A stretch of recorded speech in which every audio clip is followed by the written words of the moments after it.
Good afternoon, class. Thank you guys for joining me. My name is Juan Ardilla. Today we're going to be talking about an absolute legend, Farouk Bulsara, also known as Freddie Mercury. Just a little heads up, Let me give you a little spice to what we're going to go into. Freddie Mercury was the legend of the 1970s in the rock and roll scene. An absolute monster. He had messed up teeth, but all the ladies went crazy for him.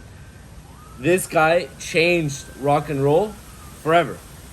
You listen to his music nowadays still. We Will Rock You, yeah, that was by Queen.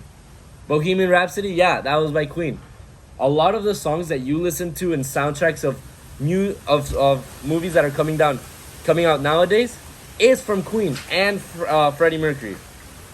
So in this brief speech, I will try to capture most of what Freddie Mercury stood for in a very early age.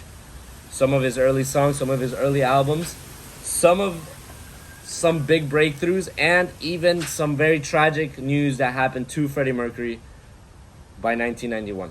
Okay? So here we go. Freddie Mercury, originally known as Farouk Bulsara, was born on September 5th, 1946, on a very small remote island called Zanzibar. His parents, named Bami and Jer Bulsara, were both of Persian roots. At the age of 6, his sister Kashmira was born, and at the age of 8, he was shipped off to boarding school. In my opinion, I think the boarding school was the best thing that could have happened to him. You want to know why? Well, let me tell you why. Because A, he adapted the name Freddie from his friends. So his friends started calling him Freddie, and his family stuck it, so then he became Freddie. Mercury came a little bit after, okay? But during this time in school, he really became the person that we know and love today. He was very good at sports. He was actually very good at a lot of sports. He was good at cricket. He was good at table tennis. He actually was a table tennis champion. But I think the one thing that's very important that I want to point out is that the headmaster knew that Freddie was going to be good at music. One day he reached out to his parents telling them, hey, I think your son should be part of our music program. I think you should pay a couple additional fees so that we could get him into that music program. And that's exactly what Farouk's parents did. He became one with the piano at first. And then in 1958, he formed his own band, his own school band called the Hectics, and they literally rocked that world. He did a lot of the fundraisers, a lot of the school events, anything that had to do with school and music, they were part of that scene.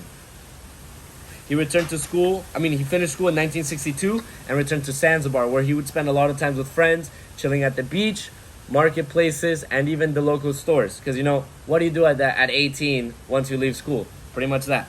He went to school, he went to college for graphic illustrating, and he got an AA art level of something. I forgot what it's called. Two of the first songs that he wrote was Going Back and I Can Hear Music. These two songs weren't written by him, but he did sing them.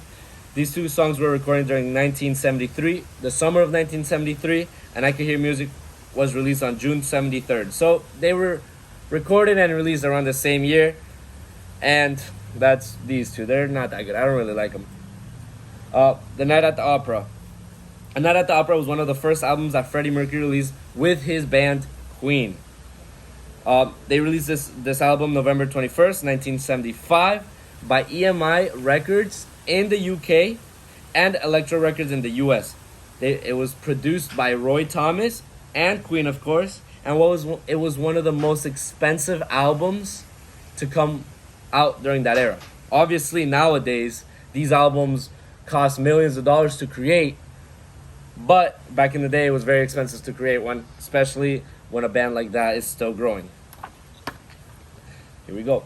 This was a 1973 Queen album by Queen. Although most of the information on this album is very similar.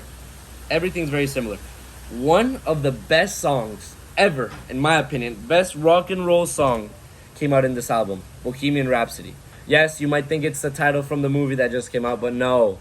This is a 6-minute song that Ray Thomas took a risk on, because you tell me this, if a band comes up to you and they're like, yeah, I want to release a 7-minute song, what are you going to say?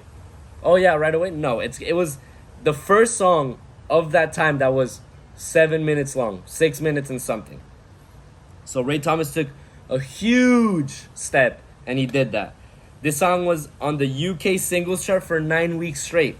That's amazing. They also sold over 1 million copies by the end of January 1976. That's amazing.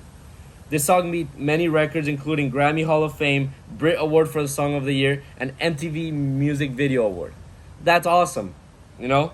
And they beat a lot more records, but that's what they beat when they were still alive. So that's Bohemian Rhapsody.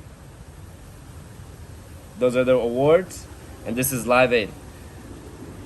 So there's a lot of history before Live Aid. So before Live Aid, Queen actually broken up, and everyone went in their own ways to do their own projects. Freddie Mercury came out with an album called Mr. Bad Guy, and obviously the bassists and musicians also came out with a lot of different albums. So when they got together, it was told that before Freddie Mercury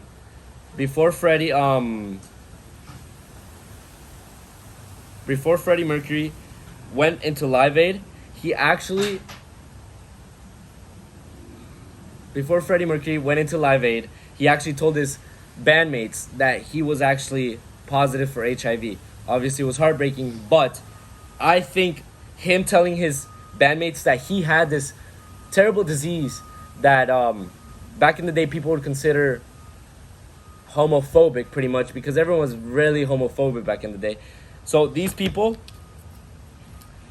this news drove Freddie Mercury to do a 17-minute show for Live Aid, which was to fund money for a very cool cause that we'll talk about later, to become the best, literally the best performance that they saw. The founder, the creator, Bob Geldof, said that Queen was the best band that day. They took up all the time perfectly. The music was just, they were all in tune together. It was like Freddie told them that he was sick, and they all came together and did the most amazing performance. I actually would recommend that you guys go on YouTube and search up the Live Aid performance and watch it, because it's amazing. Freddie Mercury also was in tune with the audience. He would sing with the audience, and the audience would sing back. Like, trust me, it was awesome. After Live Aid, which was in 1985, 6 years after, Freddie Mercury sadly died. He passed away from AIDS in 1991. Due to Freddie Mercury's very crazy lifestyle, he did drugs. He did relations. He had a lot of relations. He lived a very crazy lifestyle, let's just put it like that.